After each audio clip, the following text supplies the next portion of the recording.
What's going on, everybody? Welcome back to another video. What would I do if I was completely starting over from scratch? If I didn't have any of the beautiful, lovely kit that I have bought over the years of being a videographer and cinematographer, what kit would I buy? In this video, I want to break it all down. I've given myself a £5,000 budget, that's about $6,500 to buy literally every single piece of kit that I could possibly need to go out and work with clients and be a professional videographer. Now, before we jump into the kit list, I set myself some rules to follow for this budget. Number one, this is in British pounds and it's including VAT. So if you're just getting started, I presume that you're not yet registered for VAT. In the UK, you have to earn over 85 grand turnover in order to register for VAT and be able to claim VAT back off of items. Number two, this kit has to include every single thing that I would need, right? From the lights to the camera to the audio, everything. I'm not allowed to use any of the kit that I've already got. It has to be a complete setup.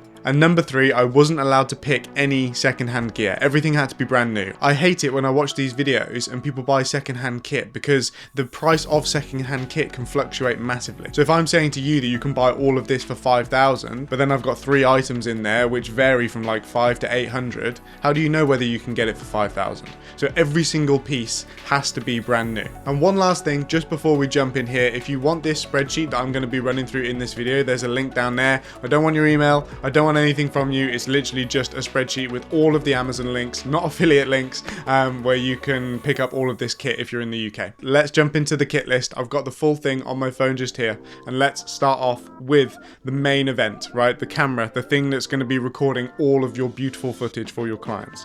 So for this, I went with the Sony FX30. I found it on a website for £1,429, including VAT, which is a really good price for this camera. I love this camera. Obviously, you'd like to go for an FX3, right? The better version, but we're in a £5,000 budget and I'm not going to blow like 3.5 grand or a 5 grand budget on a camera. Super powerful camera. I use it all the time. This is the main camera that I use for all of my YouTube, behind the scenes. I've even used it on Bcam in a few client scenarios as well. So it's a fantastic camera. I mean, I'm not going to sit here and do a Sony review. It's a great camera. So now we've got the camera, we need to look at the lens, and the lens of choice that I went with here, you've probably guessed it, is the Sigma 24-70 Mark II. So the new version. Found it on a website for £1,049. Absolutely amazing lens, super sharp, sometimes maybe a bit too sharp. f2.8, which is a great aperture all the way through. Super wide variety of focal lengths in there as well for you. And overall, just a fantastic combination, right? The Sony FX30, the Sigma 24-70. Elite combination that will literally cover so many different settings for you. The next item on the list here is our filters. So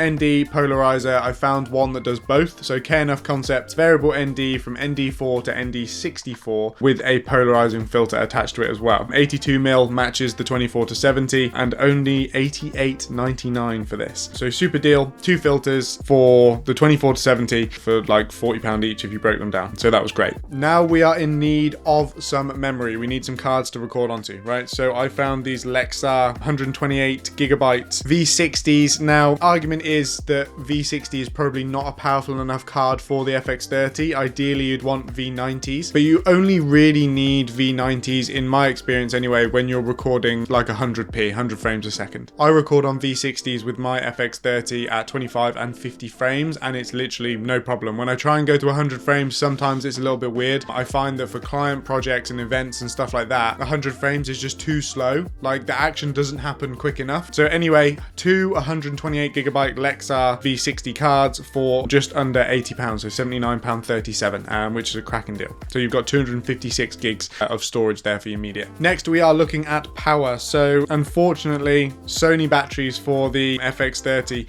65 quid per battery, which is just crazy. That's just ridiculous. And I know that you can get third-party batteries, but there was some talk about Sony introducing firmware updates, which means that you can't actually use third-party batteries with this camera. Now, I don't know whether that's the case or not, but I wouldn't want to recommend something and then that happen. So 2 Sony batteries at £65 a pop, 130 on batteries. Obviously, you'll get one with the camera when you buy it, and then these 2, that should pretty much last all day. Obviously, if you're going to be recording like keynotes or live events or stuff where the camera's literally going to be recording the entire time, then you're going to want to look at DC power, and you can find them online. And also, if you've got 3, then you can hot swap batteries and put it on charge, etc, etc. Next, we are looking at audio, and I went for the DJI Wireless Mic 2 and the pack with 2 transmitters. £309, so you get the receiver, you get 2 transmitters, and you get the wireless charging case as well. Literally such a versatile microphone, can be used in a variety of different settings, either people on stage, doing interviews, whatever you want really. These microphones are just fantastic. I think that these ones record in 32-bit float as well internally, which means that you've got raw audio that you can then use and sync in post as well if you wanted to. Absolutely fantastic microphones. We also, whilst we're on the audio track, we also have 2 lav mics as well. 3743. So 2 of those. Sometimes you'll want to lav people up, sometimes you'll want to just use the microphones themselves. It's situational, so it's important that we have the gear that we might need, you know, whenever we need it. So we've covered camera, we've covered lens, we've covered filters, we've covered audio, and we've covered media and power. Now it's time to cover lighting. The first light that I went with here was actually the Amaran 60X. This is the bicolor version, so you can go anywhere from 2700 Kelvin to 6500 Kelvin for £218, which I think is a great deal. It's a tiny little light. I've used it a couple of times with some clients. It's a fantastic light as a hair light if you're just in a small space and you don't need a massive light. If you just wanted to throw it in the bag, like, it's so versatile to have something small that has this much output. The next light that I've chosen for this is the Amaran 200X. So I haven't ever used a 200X, but I've got a 300C and I've got a 100D. So I imagine the 200X is kind of somewhere in between those two. Well, it must be, right, because 200 watts. But this is probably what I'd recommend over 100D. It's just a bit more bright and it's got double the power, and it's £372. Obviously, what I'm thinking here is the 200X is going to be your key light, the 60X is going to be your hair light. But those are the 2 lights I've chosen. If you stick within the same brand, then more than likely they're going to have a Bluetooth function as well. And I do believe you can use all of these through Sidus Link, so the Aperture and Amaran app, you can control all of these lights. Next, we are moving on to modifiers. Obviously, we can't just have the lights beaming at us. We need a softbox. We need some way to control the light and diffuse it and make it look nice. So for this, I've got 2 softboxes. I've got both from Small Rig. One of them is a 55cm softbox and one of them is an 85cm softbox. You could go for a 120cm softbox if you wanted to, but I think if you're just starting out, 120cm softbox is probably a bit too much for you right now. So I've gone for a 55 for the 60X, and then I've gone for an 85 for the 200X as well. Now, if you wanted to, you could probably swap out the 55cm softbox for a lantern, which might give you more variety in your modifiers, but that's totally up to you. The cost will be roughly the same. So now let's circle back to power, because we've spoken about batteries, but how are you going to power all of these giant new lights that you're bringing to set? We need to use extension leads. In this kit, I've gone for 2 10-meter extension leads. I use these as well. If you wanted to, you could push the budget even more and grab 25-meter extension leads, which would be great. I would probably go with 125 and 2 10s if I had the budget. I carry around 10s with me. I can only think of a handful of scenarios where I've actually needed to either daisy chain them together or I've just needed a longer extension lead in general. 10 meters typically is more than enough to get to the nearest power point, to be honest. And now let's talk about the bane for any photographer, videographer, or cinematographer: stands. Recently, I've actually been using these stands from Small Rig and they're absolutely phenomenal. They are £89. They come with a boom arm, they come with a sandbag, and they're just super high quality versions of the cheap stands that we all know and we've all used in the past.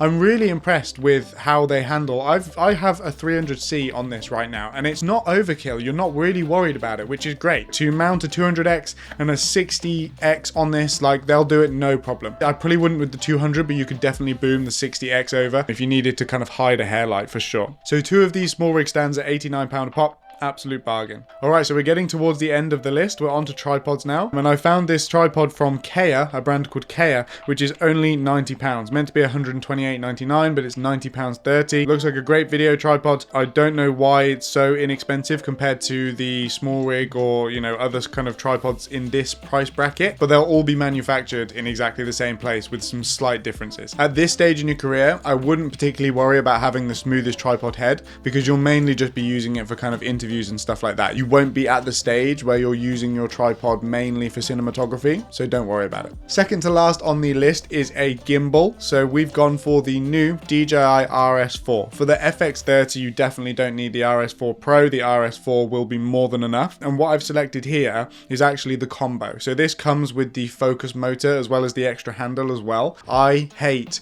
autofocus. When you're trying to use an FX30 or an FX3 or even an FX6 on a gimbal, I want to be in control of where my focus is for gimbal shots. If you're doing a shot where you're like coming out from behind a wall or something and showing a subject, it's the most annoying thing when the camera wants to focus on the wall in front. Like, just put it in manual focus and use a focus motor. And the DJI gimbals have literally nailed this from a ergonomics perspective. It's right there. It's right where you'd want it. The last item on our list, I'm really shocked and I can't believe how much shit you can actually get for £5,000. You can literally get a full kit like we see in here. But last item is a bag to carry around all the camera kit. Now, you don't need a huge bag because realistically, you don't actually have that much that goes in the bag. It'll be the camera, it'll be the lens, it'll be some extra little bits like batteries, ND filter, all that sort of stuff, SD cards, right? But everything else is going to be in its own individual kind of bags and boxes. But the backpack that I've selected here is the Low Pro Fast Track Pro BP 250 AW3. This is a cracking backpack. I had version 1 of this backpack right when I first started. You can fit one camera, you can fit multiple lenses, you can fit all your batteries. It's even got space up top for like personal items and stuff like that, either a jacket or wallet, or put your laptop in it with the charger, whatever you want really. It's a fantastic backpack, loads of storage options, loads of kind of customization that you can do inside the backpack, which I love as well. And I've used Low Pro backpacks for my entire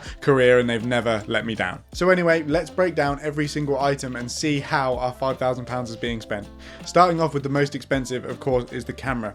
The Sony FX30, £1,429. The next most expensive item is the lens, the Sigma 24-70 2.8 Mark II for £1,049. The third most expensive item on the list is the DJI RS4 at £619, followed by the Amaran 200X at £372. Fifth most expensive item, the DJI wireless mic 2s at £309, but don't forget you're getting 2 microphones for that. After the mics, we've got the Amaran 60X at £218. Then we've got our light stands. So 2 small rig light stands is £178. Then our softbox, the 85cm softbox at £134. After that, we've got the 2 additional batteries that we'll need for the FX30 at £130. We've then got the backpack to carry everything in, Low Pro Fast Track 250 AW at £109. Underneath that, we've got the tripod at £90 and 29p. We've then got the 55cm softbox at £89. Then we've got our ND and polarizer at $88.99.